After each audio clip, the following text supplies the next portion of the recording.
हिंदी केवल एक भाषा नहीं, बल्कि हमारी सभ्यता, संस्कृति और आत्मा की आवाज है। इसकी जड़ें हजारों साल पुरानी संस्कृत में हैं, जो समय के साथ प्राकृत और अपभ्रंश बनकर आम जनता की बोली में बदल गई। यही बोली धीरे धीरे खड़ी बोली के रूप में सामने आई और यहीं से हिंदी का जन्म हुआ। 13वीं से 15वीं शताब्दी में संतों और कवियों ने इसे जनमानस तक पहुंचाया।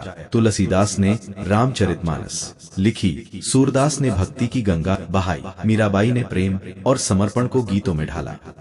यही वह दौर था जब हिंदी केवल भाषा नहीं रही, बल्कि करोड़ों लोगों के दिल की धड़कन बन गई।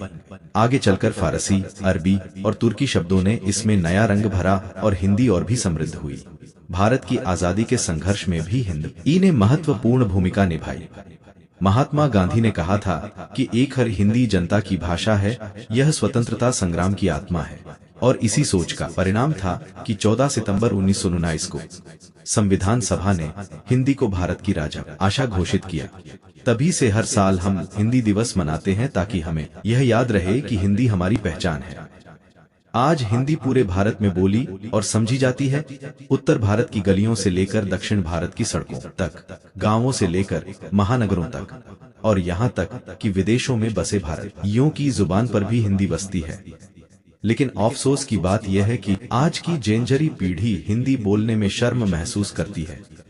अंग्रेजी को स्टेटस सिंबल मानकर हिंदी को पिछड़ा समझने लगी है। बच्चे स्कूलों में हिंदी बोलने पर डांटे जाते हैं, ऑफिसों में अंग्रेजी को प्राथमिकता दी जाती है और सोशल मीडिया पर हिंदी लिखने में झिझक होती है। यह भाषा के जीवन का वही कठिन चरण है जब अपनी ही संतान उससे दूर जाने लगती है।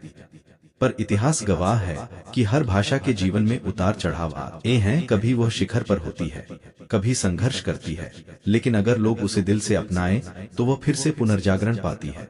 हिंदी आज भी दुनिया की सबसे बड़ी भाषाओं में से एक है। लगभग 60 करोड़ लोग इसे अपनी मातृभाषा मानते हैं और करोड़ों लोग इसे दूसरी भाषा के रूप में बोलते हैं। फिल्मों में, गानों में, कहानियों में और सबसे बढ़कर हमारे रोजमर्रा के जीवन में हिंदी गहराई से बसती है। अगर हम इसे गर्व से बोलें, लिखें और आगे बढ़ाएं, तो कोई ताकत इसे कभी कमजोर नहीं कर सकती। हिंदी केवल संवाद का माध्यम नहीं, बल्कि भारत की आत्मा की गूंज है।